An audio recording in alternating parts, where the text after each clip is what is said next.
Now for the corner blocks, I've decided to opt with this design, so the 9034. And I've already pre-programmed it on my PFAFF Created icon, but I wanted to show you quickly how I manage, because it is going to be a square, so it's going to be quilting outside of the quilt, which is fine because it's going to be cut out. I really want the design that's going to be here. Now, to make sure that the design is well positioned, what I did is that when I used the precise positioning, which means that I positioned using the butterfly, I positioned on the bottom right corner here.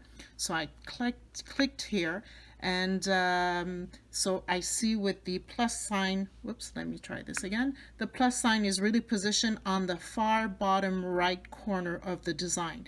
And then I ask the hoop to position itself to that specific location by pressing the button 2. So you see here that the alignment is precisely on the corner of the block, which is exactly what I want. So for the second point, I'm going to go here, back to the butterfly, and I'm going to click on the top right corner, and I'm going to press 2 once more. And you see that the machine positions itself to the farthest corner. So again, I'm well positioned within the block that I'm doing on the seam. And I'm going to do it one last time for the bottom left corner. And you see the bottom, I have it aligned right here. I'm going to press 2, and it's aligned exactly where I want. No, you see, and for example, right now, because I've already done all the adjustment, if it wouldn't be correct, you would simply have to shift your quilt on the magnet. So you'll be removing the magnet. For example, in this case, if I wanted to go down just a little bit, I would remove the magnet, I would move it down just a tad, and put the magnet back on, and really stretch out my quilt. And that's one of the reasons why I really love using the Grand Metal hoop. So everything is ready. Of course, it's aligned. It doesn't mean that that's where the design are going to go. The designs are inward, which is what I want. But at least I am following my my quilt block here, so I know that it's going to be exactly where I want.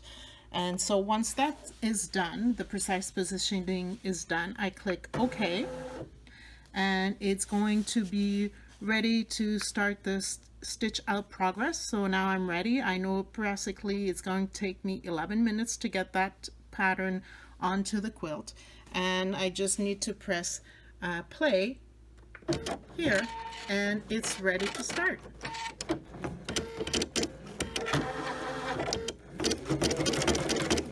Again, I'm okay with that portion being quilted because I don't want that design. I really just want the 2 flowers on my pattern, and that's exactly what I'm going to get.